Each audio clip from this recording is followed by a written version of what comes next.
Yuk kita ngaji dulu tentang malam pertama di dalam kubur. Assalamualaikum warahmatullahi wabarakatuh.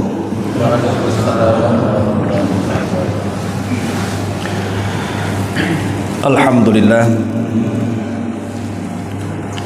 Alhamdulillahilladzi hadana wa kafana wa ja'alana minal muslimin. Asyhadu an la ilaha illallah wahdahu rabbi la syarika lah wa asyhadu anna Muhammadan abduhu wa rasuluhu alladzi la nabiyya ba'dah. Faqala Allah azza wa jalla ya ayyuhalladzina amanu taqullaha haqqa tuqatih wa la tamutunna illa wa antum muslimun, amma ba'du. Hadirin dan hadirat, ibu, bapak, saudara dan saudari sekalian yang dimuliakan Allah Subhanahu wa taala. Alhamdulillah, setelah kita melaksanakan kewajiban Allah salat maghrib berjamaah, malam ini kita bisa bermuajah untuk bertalabul ilmi. Dan saya ucapkan jazakumullah khairan kepada penyelenggara kajian di malam hari ini sudah mengundang saya kemari. Adapun tema yang kita akan bahas di malam hari ini,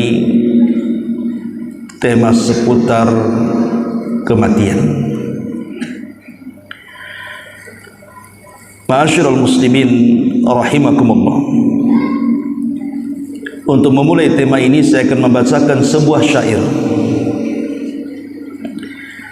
Seorang penyair mengatakan, tazawwad minat taqwa fa innaka la tadri idza janna laylun hal ta'isu ilal fajr. Wa kam min sahihin mata min ghairi illatin wa kam min alilin asha hinan minad dahri. Fakam min fatan amsa wa asbaha dhahikan wa qad nusijat akfanuhu wa huwa la yadri. Wa kam min saghirin yurtaja tulu umrihi wa qad udkhilat ajsamuhum zulmatal qabri. Wa kam min arusin zayyanuha li zawjiha wa qad qubidat arwahuhum lailatal qadri. Seorang penyair mengatakan, tazawwad minat taqwa fa innaka la tadri idza janna lailun hal ta'isu ilal fajr. Berbekalah ketakwaan, karena sesungguhnya engkau tidak tahu jika malam telah tiba, apakah engkau masih bisa hidup hingga waktu fajar. Wa kam min sahihin mata min ghairi illatin. Berapa banyak orang-orang yang sehat kemudian meninggal tanpa didahului sakit. Wa kam min alilin asha hinan minad dahri. Dan betapa banyak orang yang sakit yang masih bisa hidup beberapa lama. Fakam min fatan amsa wa asbaha dhahika wa qad nusijat akfanuhu wa huwa la yadri. Betapa banyak pemuda-pemuda yang tertawa di pagi hari dan petang hari, padahal kafan mereka sedang ditenun dalam keadaan mereka tidak sadar. Wa kam min sigharin yurtaja tulu umrihi. Berapa banyak anak-anak yang diharapkan panjang umurnya. Wa qad udkhilat ajsamuhum zulmatal qabri. Padahal tubuh mereka telah dimasukkan dalam kegelapan kuburan. Wa kam min arusin zayyanuha li zawjiha. Betapa banyak mempelai wanita yang dirias untuk mempersembahkan kepada mempelai laki-laki. Wa qad udkhilat wa qad qubidat arwahuhum lailatul qadri. Padahal ruh mereka telah dicabut tatkala datang malam Lailatul Qadar. Perhatikan bait-bait syair ini. Bait-bait syair ini menunjukkan kepada kita bahwa kullu nafsin dha'iqatul maut. Setiap jiwa itu pasti disentuh dengan kematian. Tidak ada manusia yang tidak disentuh dengan kematian. Makanya kenapa Adam alaihi salatu wassalam harus diturunkan dari sorga ke bumi supaya disentuh dengan kematian. Sebab kalau Adam tidak pernah ke bumi, tetap di sorga, selamanya Adam tidak akan mati. Padahal setiap jiwa itu harus mati, dan Adam itu bagian daripada jiwa. Ma'asyiral muslimin yang dimuliakan Allah Subhanahu wa taala, Abu Bakar Siddiq radhiyallahu an, ma'ruf seorang sahabat Nabi, orang terbaik setelah Nabi sallallahu alaihi wasallam itulah Abu Bakar Siddiq. Menjelang wafatnya, putrinya Aisyah Ummul Mukminin radhiyallahu anha membacakan bait-bait syair, di mana bait-bait syair yang diungkapkan oleh Ummul Mukminin Aisyah itu mengungkapkan tentang kesedihan akan ayahnya Abu Bakar. Tapi Abu Bakar mengatakan, tidak pantas engkau mengucapkan syair-syair itu, tapi katakanlah, waja'at sakratul mautu bil haqq dzalika ma kunta minhu tahid. Apabila sakarat kematian itu sudah datang, maka tidak mungkin dihindarkan. Itulah yang membuat orang lari darinya. Artinya sekelas Abu Bakar Siddiq radhiyallahu an, manusia mulia, disentuh dengan kematian. Umar bin Khattab radhiyallahu an, saat detik-detik wafatnya dia mengatakan kepada Ibnu Umar putranya, letakkan kepalaku di tanah. Letakkan kepalaku di tanah, kata Umar. Celaka kalau seandainya Umar meninggal dalam kondisi tidak baik. Bahkan Umar ibn Abdul Aziz, cicit daripada Umar ibn Khattab radhiyallahu an, saat wafat, mendetik-detik wafatnya dia mengatakan kepada orang-orang di sekitarnya, hantarkan aku ke kuburan. Dia ingin sebelum meninggalnya melakukan ziarah kubur. Setelah kemudian dipapah dan dibopong sampai ke areal kuburan, dia pun menangis. Kemudian Umar bin Abdul Aziz mengatakan, ya man la yazulu mulkuh irham man qazzala mulkuh. Wahai zat yang tidak pernah hilang kekuasaannya, kasihilah, sayangilah atau kasihinilah hambamu yang telah hilang kekuasaannya.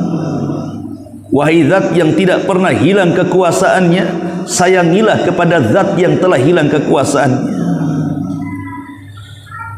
Kalau manusia-manusia mulia ini disentuh dengan kematian, bahkan lebih daripada itu para nabi dan rasul disentuh dengan kematian, apalagi kita yang bukan nabi, bukan sahabat, bukan pura ulama. Maka jelas kematian itu akan menyentuh siapapun. Makanya dalam bait syair ini dikatakan berapa banyak orang-orang yang sehat kemudian meninggal tanpa didahului sakit.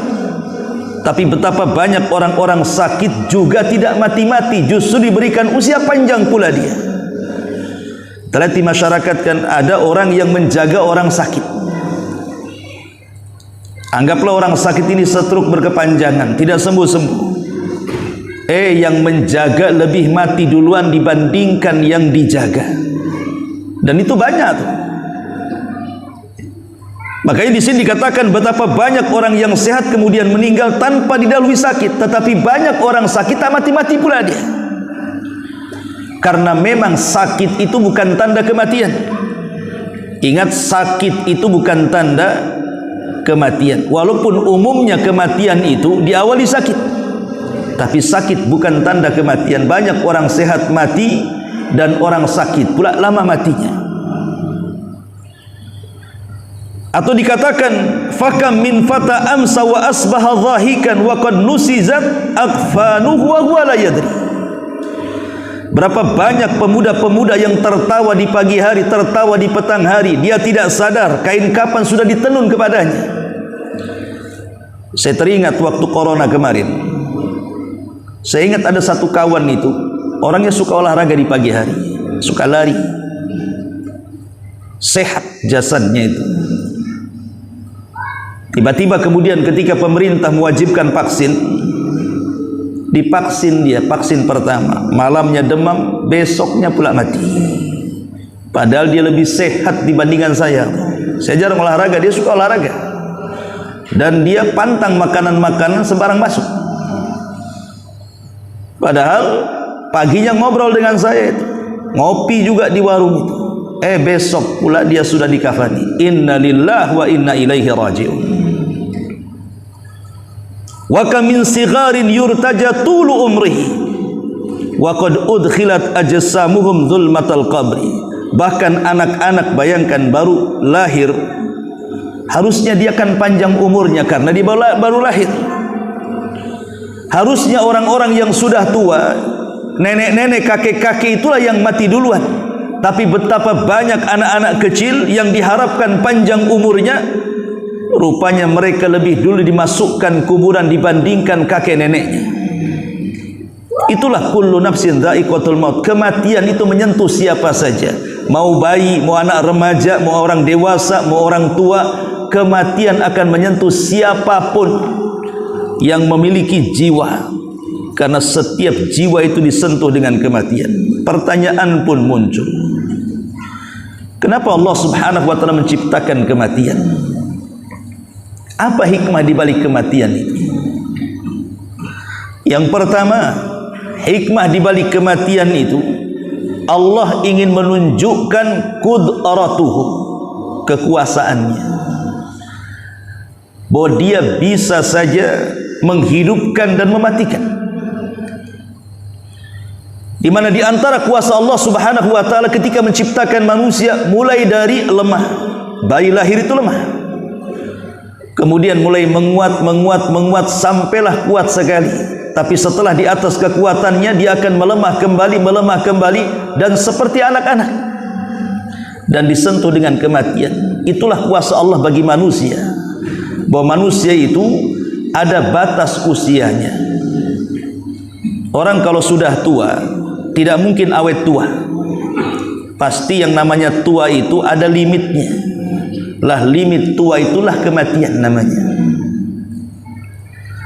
Sehebat apapun orang yang sudah tua, anggaplah mungkin seorang nenek, bolak-balik dia ke salon, bolak-balik dia pesan skincare atau apa namanya, disuntik silikon sana sini, yang namanya tua tetaplah dia tua. Dan ada batas usia, karena memang kematian itu salah satu daripada qudratullah, itu kuasa Allah, bukan kuasa kita. Kita pengen dipanjangkan umurnya, tapi Allah tidak berkehendak seperti itu. Apa yang kita kehendaki belum tentu dikehendaki Allah. Dan ingat, kalau Allah sudah berkehendak, walaupun kita tidak berkehendak, pasti terjadi. Dan apa yang kita kehendaki, kalau Allah tidak berkehendak, tidak mungkin terjadi. Yang kedua, Allah subhanahu wa ta'ala menciptakan kematian itu untuk menguji kita sebenarnya. Siapa di antara kita yang baik amalannya? Makanya Allah subhanahu wa ta'ala mengatakan dalam surah Al-Mulk, alladzi khalaqal mauta wal hayata liyabluwakum ayyukum ahsanu amala. Dialah yang menciptakan adanya kehidupan dan kematian. Untuk apa? Untuk menguji kalian, siapa di antara kalian yang baik amalannya, bukan yang banyak amalannya, yang baik amalannya. Kata Fudail ibn Iyad rahimahullahu ta'ala mengatakan, maksudnya baik amalan itu akhlasuhu wa aswab, yang paling ikhlas dan paling mencontoh Nabi. Jadi Allah subhanahu wa ta'ala menciptakan kematian itu untuk menguji kita. Siapa di antara kita ini yang paling baik amalannya saat menghadap kepada Allah Subhanahu wa taala? Kalau tidak disentuh dengan kematian, kapan kita menghadap Allah? Dengan disentuhnya kematian itulah kita akan menghadap Allah. Dan Rasul mengatakan, man ahabba liqa Allah ahabballahu liqa'ah, wa man kariha liqa Allah karihallahu liqa'ah. Siapa yang cinta berjumpa dengan Allah, Allah cinta berjumpa dengan dia. Siapa yang benci berjumpa dengan Allah, Allah benci berjumpa dengan dia. Apa maknanya hadis ini? Maknanya hadis ini, kalau selama hidup di dunia kita menginvestasikan umur kita untuk akhirat, harta kita untuk akhirat, semua apa yang ada pada diri kita untuk akhirat. Dengan kata lain, kita sedang membangun rumah di akhirat, membeli kebun di akhirat, membeli taman di akhirat. Maka saat kematiannya, dia cinta ingin berjumpa dengan Allah, dan Allah akan cinta berjumpa dengan dia, karena tidak ada beban di dunia lagi. Tapi kalau selama hidupnya justru dia investasikan untuk dunia saja, hartanya hanya untuk membangun rumah, membeli kendaraan mewah, membeli tanah seluas-luasnya, kemudian hidupnya hanya dibuat hura-hura saja, tidak ada amalan yang untuk dibawa setelah kematiannya, maka pasti saat kematiannya dia benci berjumpa dengan Allah. Kenapa? Karena dia harus meninggalkan rumahnya, dia harus meninggalkan ATM-nya, dia harus meninggalkan kebunnya. Sementara di akhirat dia tidak punya apa-apa. Akhirnya dia benci berjumpa dengan Allah, Allah pun benci berjumpa dengan dia. Maka di antara hikmah Allah ciptakan kematian itu, Allah hendak menguji hamba-hambanya, siapa di antara mereka yang baik amalannya. Yang ketiga, supaya dengan kematian itu setiap jiwa mengalami keyakinan bahwa kita ini hanya makhluk, di mana makhluk itu sesuatu yang fana, yang kekal itu hanya Allah Subhanahu wa ta'ala. Kalau kita tidak pernah mati-mati, apa bedanya kita dengan Allah? Untuk membedakan siapa yang khalik, siapa yang makhluk, siapa pencipta dan siapa yang diciptakan, maka dibuatlah kematian, supaya manusia itu makin yakin bahwa dia makhluk yang berhajat kepada Allah. Makhluk lemah disentuh dengan kematian. Kemudian yang keempat, bahwa dengan adanya kematian, manusia hidupnya akan tenang bagi manusia yang lainnya. Coba bayangkan di Tanjung Uban saja ini, kalau seandainya orang tidak ada yang mati, mungkin ramai jumlahnya sejak zaman Adam sampai sekarang kan. Mau ditaruh di mana? Berapa banyak rumah yang disiapkan? Boleh jadi mungkin sudah tidak ada tanah lagi. Akhirnya menyusahkan yang lainnya. Dengan adanya kematian, akhirnya manusia-manusia yang lain diberikan kesempatan untuk bergenerasi, sehingga dengan banyaknya orang meninggal, datang generasi kedua, datang generasi ketiga, dan seterusnya sampai generasi kita. Akhirnya kita mendapatkan ketenangan hidup di alam dunia ini, karena tidak sesak bumi ini. Coba bayangkan, kalau kita hitung orang yang ada dalam kuburan dengan orang yang di atas kuburan, banyak mana coba? Banyak orang yang dalam kuburan. Jumlah mereka lebih banyak sejak zaman Adam loh ya, sampai hari ini. Kita tidak bisa menghitung orang yang sudah dalam kuburan itu. Makanya kenapa hari kiamat itu Allah Subhanahu wa taala sampai mengatakan, yauma tubaddalul ardh ghairal ardi. Hari di mana bumi yang kita pijak ini Allah ganti dengan bumi yang baru, yang terhampar, tidak ada meninggi, tidak ada yang merendah, tidak ada bukit, tidak ada lembah, semua rata. Karena manusia saat itu akan dibangkitkan sejak zaman Adam sampai orang yang terakhir mati, supaya muat buminya.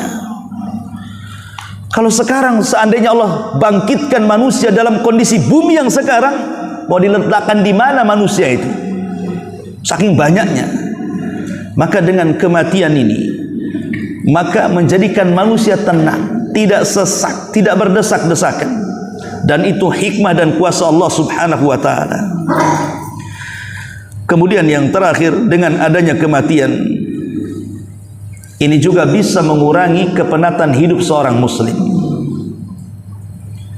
Terkadang ada orang-orang yang ketika melihat kuburan dia mengatakan, duhai kiranya aku yang dikubur, karena sudah tidak tahan dengan keperitan dan kepedihan hidup ini.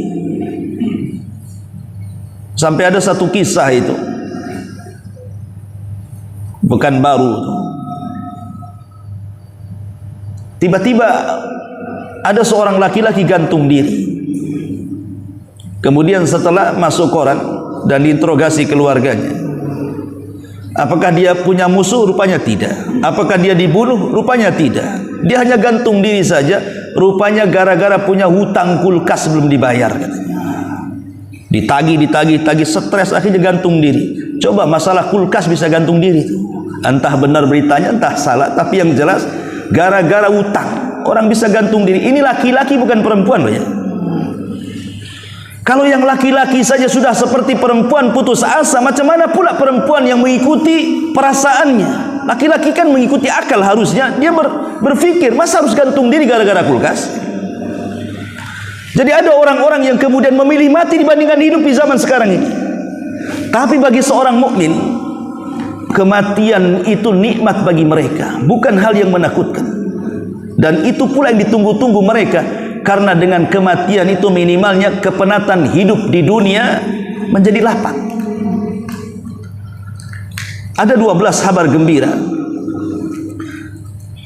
yang Allah Subhanahu wa ta'ala dan Rasulnya sebutkan di dalam Al-Quran dan juga hadis-hadis Nabi SAW tentang kematian seorang mukmin. Pertama, disebutkan di 2 ayat di dalam Al-Quranul Karim.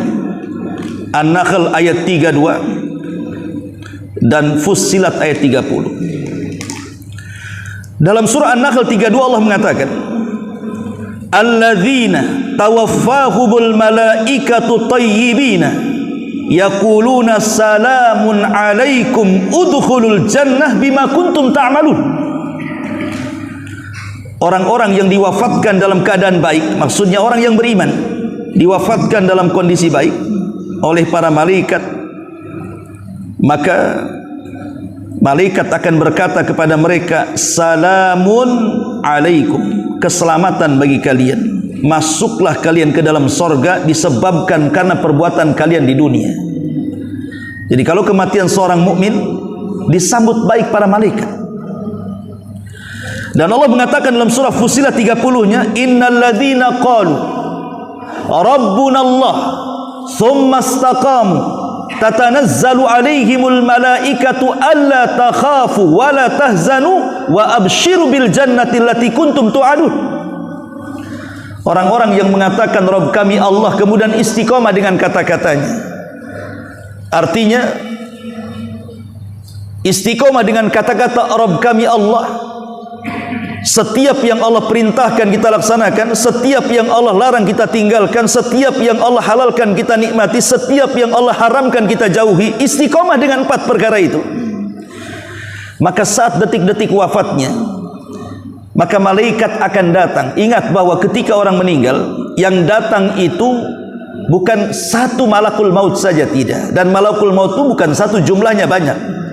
Lain dengan Jibril 1, Mikail 1, Israfil 1. Tapi kalau malakul maut itu sifatnya rombongan. Makanya kalau kita lihat di masyarakat ini, kalau ada pengumuman innalillahi wa inna ilaihi rajiun, 2 hari nanti ada lagi tuh. Sama dengan orang kelahiran, di sana lahir, di sini lahir lagi, di situ lahir lagi. Lah kematian juga kadang-kadang musiman tuh. Dan tidak mungkin satu malakul maut sibuk mencabut di sini, habis itu nyabut di sana pula. Tidak. Macam mana satu dunia ini serentak mati? Apa enggak sibuk tuh malakul maut tuh? Jadi malakul maut itu artinya malaikat yang jumlahnya banyak, tetapi dikirim kepada setiap jiwa satu malakul maut, kemudian ditemani dengan rusulul mauti, rasul-rasul kematian, sebagaimana Allah mengatakan tawaffathum rusuluna, kami wafatkan mereka dengan diutusnya utusan-utusan malaikat kami, kata Allah. Karena malakul maut itu tugasnya hanya mencabut nyawa saja dia. Jadi yang berperan itu adalah rusul kematian. Dialah yang kemudian menarik ruh Mulai dari jari jemari kaki terus sampai jari jemari tangan, ditarik sampai ke kerongkongan. Kalau sudah ruh di kerongkongan, ini tugas malakul maut tuh yang ngambil tuh. Dan ingat, setiap ruh keluar itu dari mana? Dari mulut. Ruh itu keluar dari mulut kita. Makanya setiap ruh itu keluar, kata Rasul, tabi'ahul basar, pasti pandangan akan mengikutinya. Lihat orang mati biasanya melotot matanya. Makanya Rasul menyunahkan tutup supaya tidak menakuti orang. Lah rusulul maut ini, kalau dia datang kepada seorang mukmin, apa kata Allah di sini? Tatanazzalu alaihimul malaikatu alla takhafu wa la tahzanu. Maka dia akan bisikan di telinganya, jangan takut, jangan sedih. Artinya jangan takut terhadap perkara yang akan datang. Jangan takut nanti setelah kau mati di kuburan, jangan takut nanti setelah kiamat di padang mahsyar, jangan takut, jangan takut. Dan jangan sedih tentang perkara yang kau tinggalkan. Jangan sedih, kau tinggalkan anakmu, kau tinggalkan istrimu, kau tinggalkan suamimu. Allah sudah mengirim malaikat menjaga mereka. Jadi betul-betul dihibur. Kemudian setelah dibisikkan jangan takut, jangan sedih, karena Allah sudah janjikan sorga yang menanti kepadamu, maka dia pun tenang. Saat tenang ruh di tenggorokan itulah, maka tugas malaikat maut mencabutnya. Itu pun hanya sesaat dicabut, kemudian diserahkan kepada rusul kematian lagi, yang sudah mempersiapkan kapan dari sorga, sudah mempersiapkan minyak wangi dari sorga, kemudian diangkat ke langit. Ruhnya diangkat ke langit sampai menembus langit pertama, kedua, ketiga, sampai ketujuh, sampai berjumpa dengan Allah. Dan Allah katakan, kembalikan ruh ke dalam jasadnya, tapi catatannya, letakkan di tempat yang paling tinggi di sorga fil iliyyin. Lihat kematian seorang mukmin. Kematian seorang mukmin tenang. Sampai-sampai Rasul mengistilahkan dalam hadis Bara bin Azib itu seperti tetesan air yang terakhir keluar dari mulut teko. Coba bayangkan kalau ini teko umpamanya, ini masih banyak airnya ya, saya tuangkan, pasti akan deras karena banyak airnya. Tapi kalau airnya tinggal satu tetes, kemudian kita tuangkan, pasti dia akan jalan pelan tuh yang satu tetes itu, sampai menggantung di mulut teko, baru kemudian netes. Itu kalau akhir daripada air yang ada dalam teko. Lah kematian seorang mukmin, kata Rasul dalam hadis Bara bin Azib itu seperti tetesan yang terakhir keluar dari mulut teko, kata Nabi. Saking tenangnya keluar, tenang sampai di tenggorokan. Dan kalau sudah di tenggorokan, tidak mungkin kembali ke bawah. Karena Allah yang mengatakan, hatta idza balagatit taraqi wa qila man rah. Ketika ruh sudah sampai di sini, siapa yang bisa meruqyah dia, mengembalikan ruhnya ke dalam jasadnya? Tidak bisa. Maka sejak itulah tobat dia ditolak. Kalau ruh sudah di sini, percuma dia tobat. Lihat Fir'aun, dia bertobat dan mengatakan amantu bima amanat bi Bani Israil. Aku beriman dengan apa yang diimani Bani Israil. Diterima tobatnya Fir'aun? Tidak, karena dia bicara seperti itu ketika ruh sudah di sini. Kata Rasul, innallaha yaqbalu taubata abdin ma lam yughargir. Allah itu masih menerima taubatnya seorang hamba sebelum nyawa di kerongkongan. Ini yang pertama, kabar gembira bagi seorang mukmin saat kematiannya. Yang kedua, di dalam kuburan itu ada beberapa peristiwa yang harus diimani. Pertama disebut dengan dhaghtatul qabri, himpitan kuburan. Yang kedua fitnatul qabri, fitnah kuburan, pertanyaan mungkar dan nakir. Yang ketiga azabul qabri, azab kubur, yang kita harus berlindung pada setiap solat kita. Allahumma inni a'udzubika min azabi jahannam wa min azabil qabri wa min fitnatil mahya wal mamat wa min syarri fitnatil masihid dajjal. Kita berlindung dari azab kubur. Kemudian yang keempat, ada nikmat kubur. Lah dalam himpitan kuburan ini tidak ada yang selamat. Semua manusia pasti dihimpit kubur. Mau dia mukmin atau kafir, mau dia ulama ataupun orang biasa, semua manusia pasti dihimpit. Sampai bayi yang tidak berdosa aja dihimpit. Di zaman Nabi ada salah satu tokoh pemimpin Aus yang mengislamkan satu kabilah Aus, namanya Sa'ad bin Mu'adz, yang belakangan satu kabilah itu menjadi orang-orang Ansor. Makanya Ansor itu terdiri dari dua kabilah, pertama Aus, yang kedua Khazraj. Dua suku inilah yang kemudian disebut orang-orang Ansor. Ada Muhajirin, ada Ansor. Lah, dua kabilah ini, Khazraj dan Aus, kita bicara kabilah Aus, itu pemimpinnya namanya Sa'ad ibn Mu'adz. Satu kabilah masuk Islam gara-gara dia. Ketika dia meninggal, arsy Allah bergetar. 70.000 malaikat mengikuti penguburannya. Kata Nabi SAW saat dikuburkan Sa'ad bin Mu'adz ini, "Lau naja ahadun min dhammatil qabri lanaja Sa'd bin Mu'adz wa qad dhamma dhammatan thumma rukhiya anhu." Kata Nabi SAW, kalau ada orang yang selamat dari himpitan kuburan, Sa'adlah orangnya, tapi dia tidak selamat, tetap dihimpit juga. Padahal satu kabilah masuk Islam gara-gara dia. 70.000 malaikat mengikuti penguburannya, tapi tetap dihimpit kuburan. Dalam riwayat ada seorang bayi. Tiba-tiba kemudian Rasul mengatakan, kalau seandainya ada orang yang selamat dari himpitan kubur, bayilah orangnya. Tapi bayi ini juga tidak selamat. Tetapi tentunya himpitan kuburan bagi bayi, bagi orang-orang yang beriman akan berbeda dengan himpitan kepada orang kafir, orang fasik, orang fajir, orang jahat, dan begitu seterusnya. Kata Al-Hafidh Ibnu Hajar Al-Asqalani, seorang ulama Syafi'i, mengatakan, adapun himpitan kuburan bagi orang-orang yang beriman, maka itu seperti seorang ibu yang menanti anaknya. Setelah lama hilang kemudian kembali, maka sang ibu itu akan memeluknya. Maka pelukan ibu kepada sang anak atau sang bayi itu tidak mungkin menyakitinya, karena tanah itu ibarat ibu kita. Bukankah manusia pertama Adam itu diciptakan dari tanah, dan kita juga akan kembali kepada tanah? Maka tanah itu ibarat ibu kita dan kita anaknya. Jadi kalau kita masuk ke dalam tanah kemudian dihimpit, itu ibarat seorang ibu memeluk anaknya. Itu kalau yang beriman. Tapi kalau orang kafir, kata ulama, ketika dihimpit kuburan maka akan meretakkan seluruh tulang dan persendian, maka dia akan menjerit, seluruh binatang mendengar kecuali jin dan manusia tidak mendengar. Saking merasa sakitnya himpitan itu.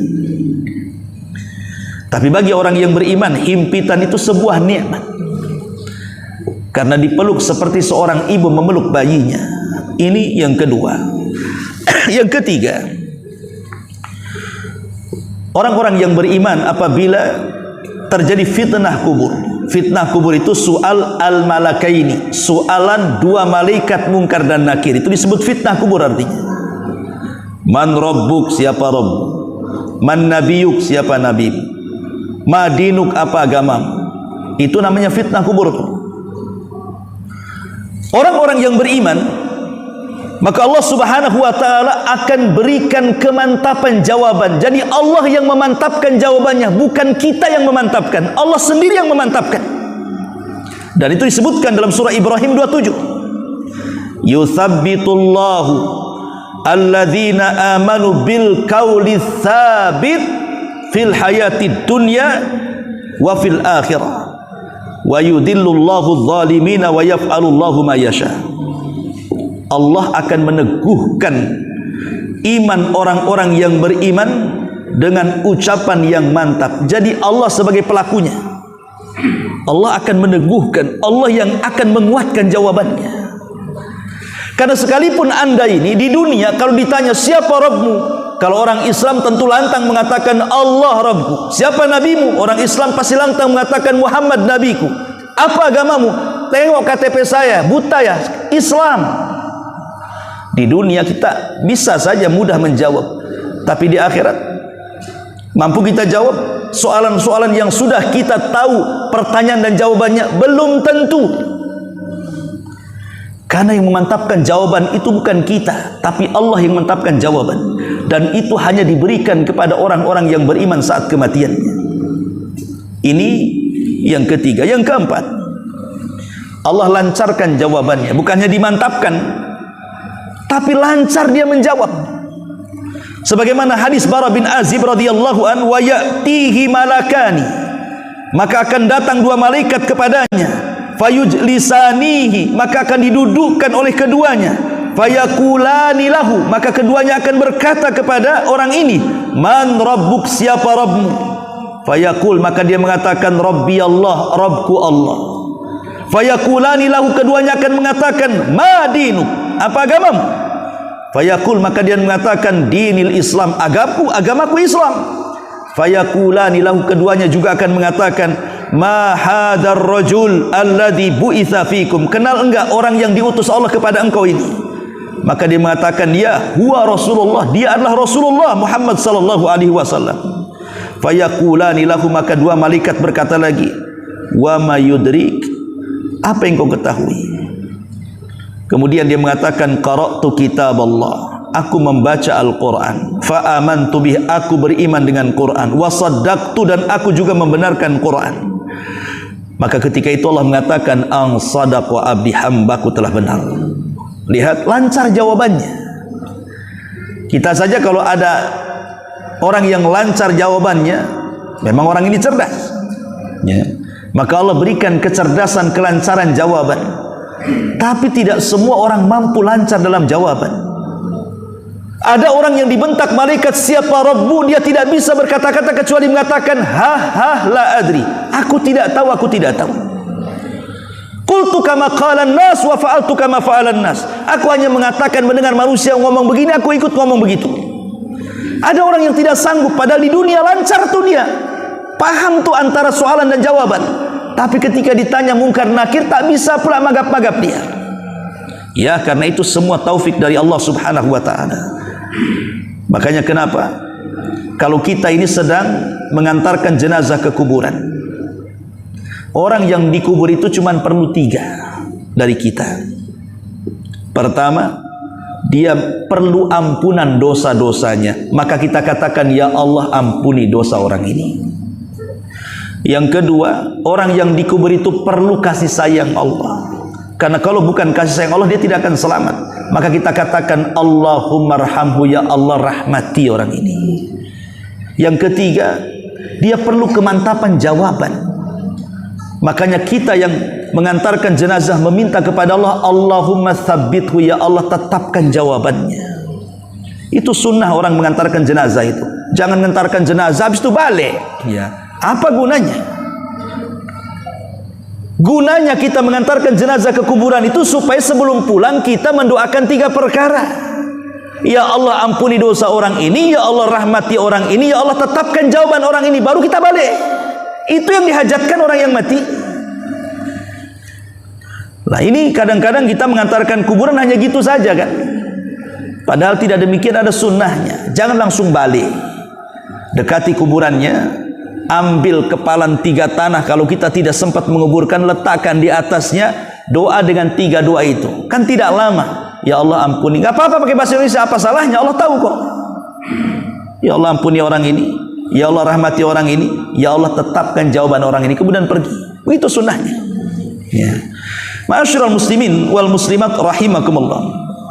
Ini yang keempat. Yang kelima, ketika seorang muslim atau seorang mukmin lancar dalam jawaban, maka akan ada panggilan dari langit dan mengatakan, ang sadaqa abdi, hambaku telah benar. Allah akan mengirim seorang penyeru untuk menyeru dan mengatakan, hambaku telah benar. Artinya seorang mukmin akan diberikan tazkiyah, rekomendasi dari Allah tentang kejujurannya. Kalau Allah sudah menganggap kita jujur, tidak ada manusia yang mengatakan kita dusta. Tapi kalau satu dunia mengatakan kita jujur, kalau Allah kita mengatakan kepada kita dusta, tetap kita dusta. Karena rekomendasi manusia itu tidak ada harganya. Tapi rekomendasi Allah subhanahu wa ta'ala itu sangat berharga. Kalau Allah katakan kita jujur, maka mau tidak mau manusia harus mengatakan kita jujur. Ini yang kelima. Yang keenam, dibukakan pintu sorga. Jadi kalau ada seorang mukmin masuk ke dalam kuburan, kemudian ditanya dia bisa menjawab, kemudian Allah berikan rekomendasi tentang kejujurannya dan mengatakan ang sadaqa abdi, hambaku telah benar, apa yang terjadi? Maka Allah katakan dalam hadis Nabi SAW, waftahu lahu baban minal jannah, bukakan pintu sorga, hadapkan ke dalam kuburnya. Subhanallah, belum masuk sorga, tapi sorga sudah dibukakan, pintunya dihadapkan ke dalam kuburannya. Makanya Utsman ibn Affan radhiyallahu anhu, kalau diceritakan neraka biasa-biasa saja raut mukanya, tapi kalau diceritakan tentang kuburan bisa menangis Utsman, sehingga dikatakan, ya Utsman, dibicarakan neraka kau biasa-biasa saja, dibicarakan kuburan kenapa kau menangis? Maka Utsman ibn Affan mengatakan, waihakum, celaka engkau. Tahu enggak kuburan itu apa? Kata Utsman, kuburan itu adalah raudhatun min riyadil jannah au hufratun min hufarin nar. Kuburan itu bisa jadi taman yang mengarah ke sorga, tapi bisa menjadi lubang yang menghantarkan ke neraka.